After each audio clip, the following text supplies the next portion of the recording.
Leitura do livro do Êxodo. Naqueles dias, o povo sedento de água murmurava contra Moisés e dizia: por que não fizeste sair do Egito?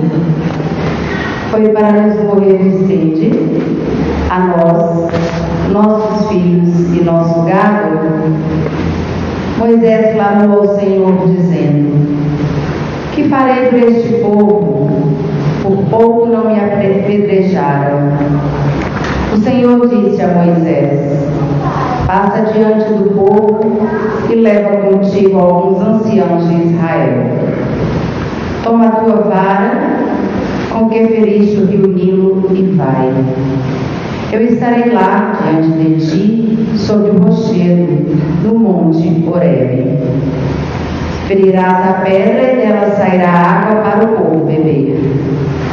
Moisés assim fez na presença dos anciãos de Israel. E deu àquele lugar o nome de Massa e Meriba, por causa da disputa dos filhos de Israel, e porque tentaram o Senhor, dizendo: o Senhor está no meio de nós ou não? Palavra do Senhor. Graças a Deus.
Carta de São Paulo aos Romanos. Irmãos, justificados pela fé, estamos em paz com Deus, pela mediação do Senhor nosso, Jesus Cristo. Por ele tivemos acesso, pela fé, a esta graça, na qual estamos firmes e nos gloriamos, na esperança da glória de Deus. E a esperança não decepciona, porque o amor de Deus foi derramado em nossos corações pelo Espírito Santo que nos foi dado. Com efeito, quando éramos ainda fracos, Cristo morreu pelos ímpios, no tempo marcado. Dificilmente alguém morrerá por um justo. Por uma pessoa muito boa, talvez alguém se anime a morrer. Pois bem, a prova de que Deus nos ama é que Cristo morreu por nós quando éramos ainda pecadores. Palavra do Senhor. O Senhor esteja convosco.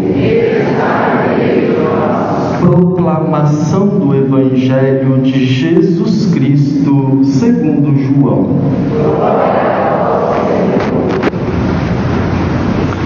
Jesus chegou a uma cidade da Samaria chamada Sicar, perto do terreno que Jacó tinha dado ao seu filho José. Era aí que ficava o poço de Jacó. Cansado da viagem, Jesus sentou-se junto ao poço. Era por volta do meio-dia. Chegou uma mulher da Samaria para tirar água. Jesus lhe disse: "Dá-me de beber." Os discípulos tinham ido à cidade para comprar alimentos. A mulher samaritana disse então a Jesus: "Como é que tu, sendo judeu, pedes de beber a mim, que sou uma mulher samaritana?" De fato, os judeus não se dão com os samaritanos. Respondeu-lhe Jesus: "Se tu conhecesses o dom de Deus, e quem é que te pede, dá-me de beber, tu mesma lhe pedirias a ele, e ele te daria água viva." A mulher disse a Jesus: "Senhor, nem sequer tens balde, e o poço é fundo. De onde vais tirar a água viva? Por acaso és maior do que nosso pai Jacó, que nos deu o poço e que dele bebeu, como também seus filhos e seus animais?" Respondeu Jesus: "Todo aquele que bebe desta água terá sede de novo, mas quem beber da água que eu lhe darei, esse nunca mais terá sede. E a água que eu lhe der se tornará nele uma fonte de água que jorra para a vida eterna." A mulher disse a Jesus: "Senhor, dá-me dessa água, para que eu não tenha mais sede e nem tenha de vir aqui para tirá-la." "Senhor, vejo que és um profeta. Os nossos pais adoraram neste monte, mas vós dizeis que em Jerusalém é que se deve adorar." Disse-lhe Jesus: "Acredita-me, mulher, está chegando a hora em que nem neste monte, nem em Jerusalém adorareis o Pai. Vós adorais o que não conheceis. Nós adoramos o que conhecemos, pois a salvação vem dos judeus.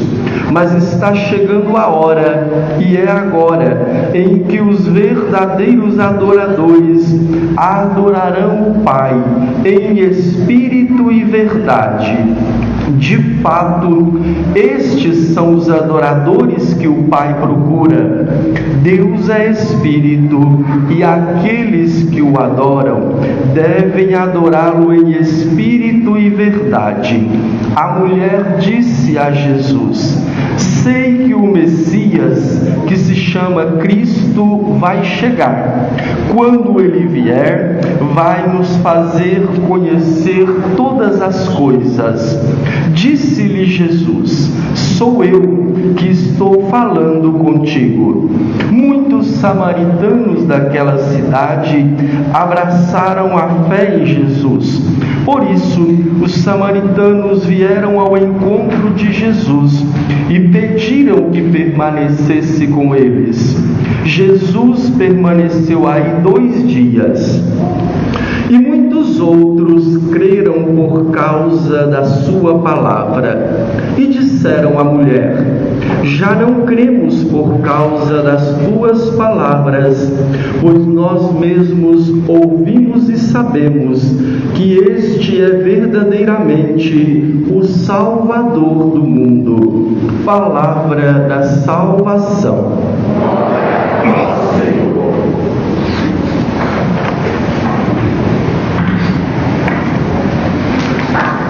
Irmãos e irmãs, a caminhada do povo de Deus pelo deserto, saindo da escravidão do Egito e caminhando com destino à terra prometida, tornou-se o símbolo da nossa caminhada pela vida, e por isso podemos então comparar aquela caminhada do povo pelo deserto e a nossa caminhada ao longo da vida.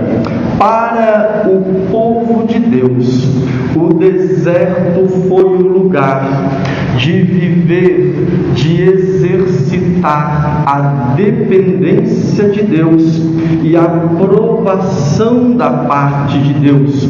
Aquele deserto não era o destino final do povo. Como dizia meu pai, eles estavam ali de passagem. O deserto foi para eles o lugar de treinamento para aprenderem a viver na dependência da providência divina, não somente nas coisas materiais e essenciais, como a água, aqui na nossa primeira leitura, mas aprender a ver a presença e a ação de Deus nas coisas mais simples do dia a dia.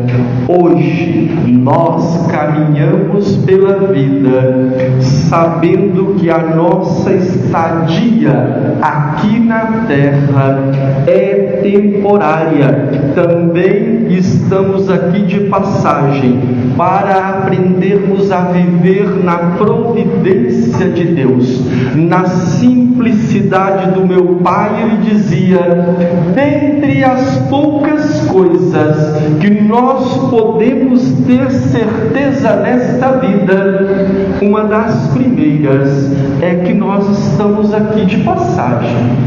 Voltaremos para Deus de onde viemos. Ele falava de um modo mais duro, ele falava: uma das poucas certezas que nós temos é da nossa morte. Para o povo de Deus, o deserto foi um lugar de renovação e de desapego.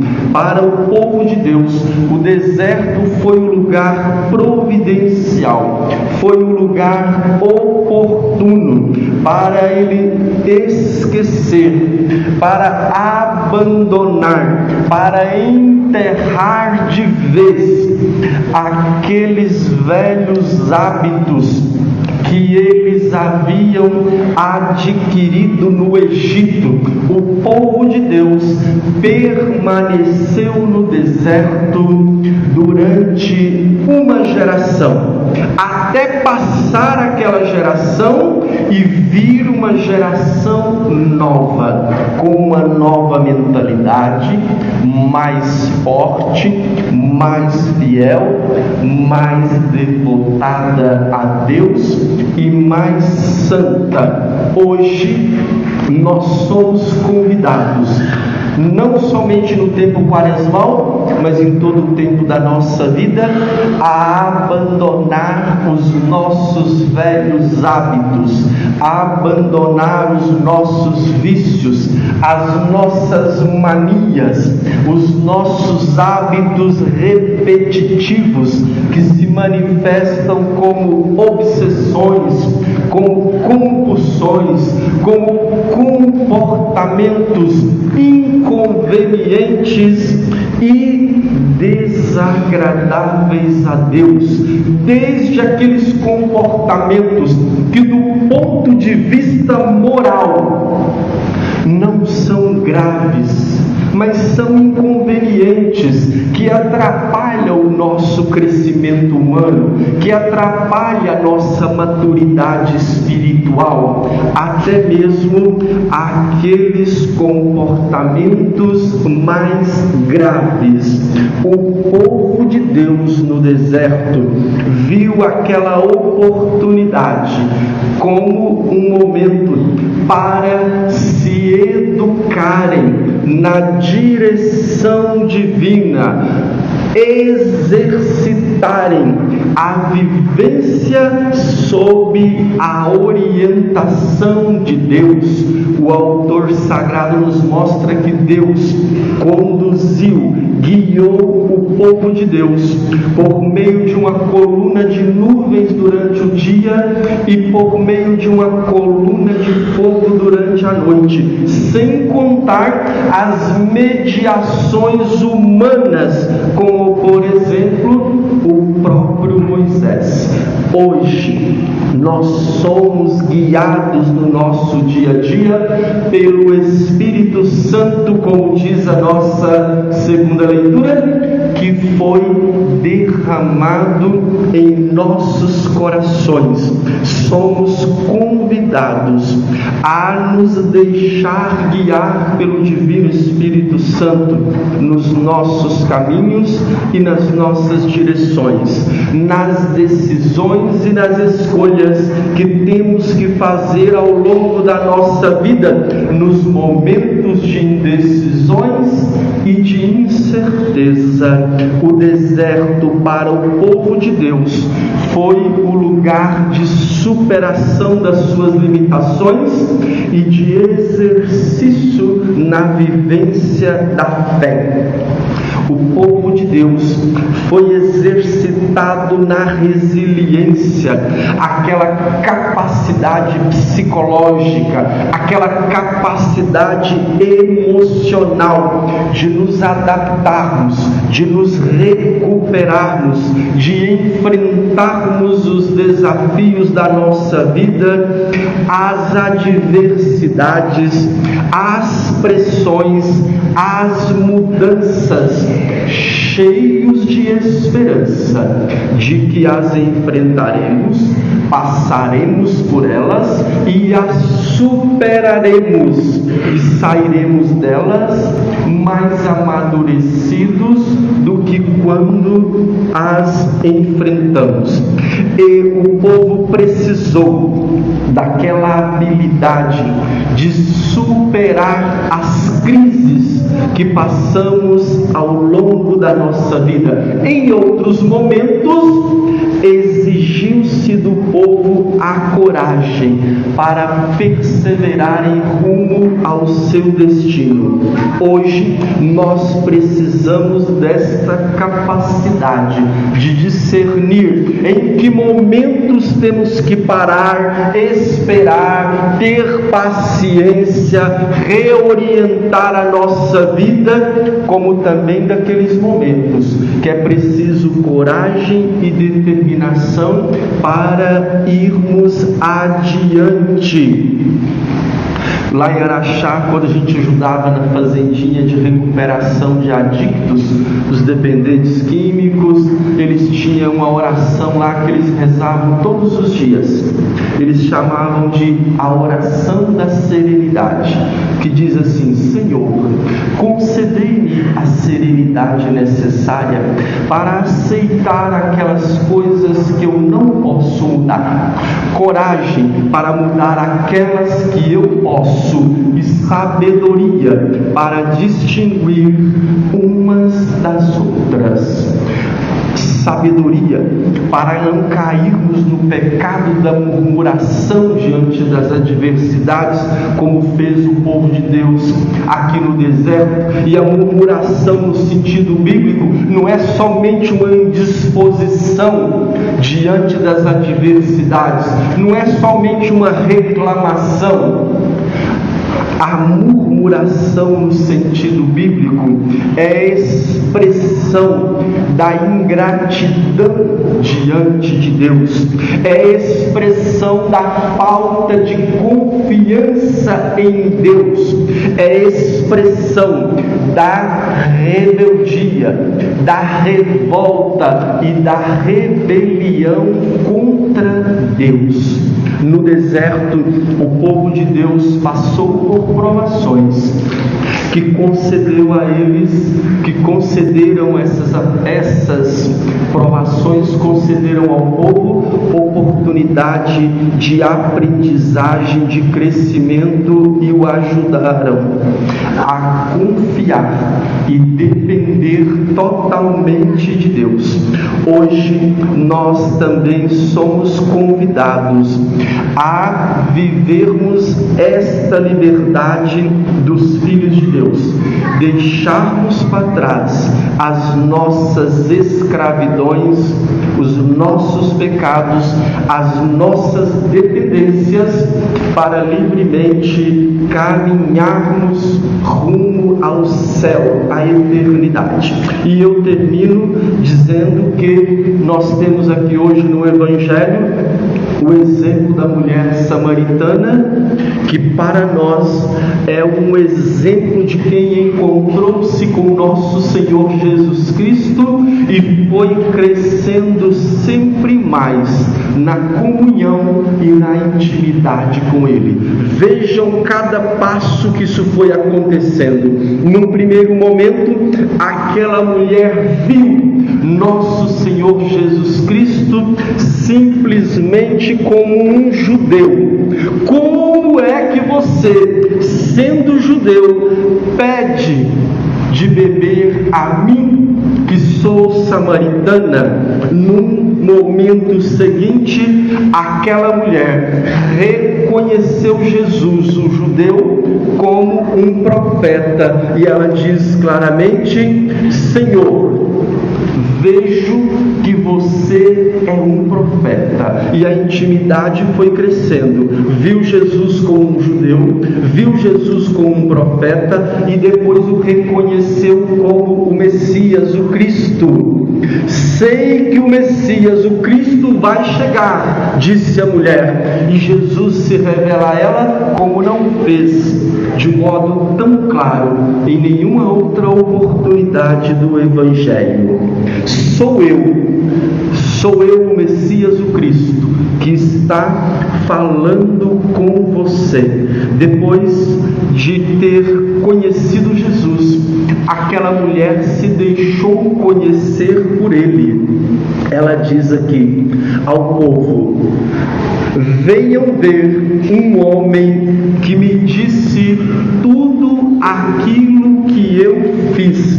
Ou seja, esse relacionamento com o nosso Senhor Jesus Cristo, que ao mesmo tempo nós vamos crescendo na intimidade com Ele e vamos deixando também que Ele conheça toda a realidade da nossa vida. E por fim, ela testemunhou aquilo que vivenciou com Jesus. Diz aqui o Evangelho: muitos samaritanos daquela cidade abraçaram a fé em Jesus por causa da palavra daquela mulher. E por fim, tanto a mulher quanto os outros samaritanos reconheceram: nós sabemos que este é verdadeiramente o Salvador do mundo. Irmãos e irmãs, inspirados no exemplo da samaritana, aproveitemos este tempo quaresmal para crescermos sempre mais no conhecimento de nosso Senhor Jesus Cristo e na intimidade com Ele, ao mesmo tempo dando-nos a conhecer. Louvado seja nosso Senhor Jesus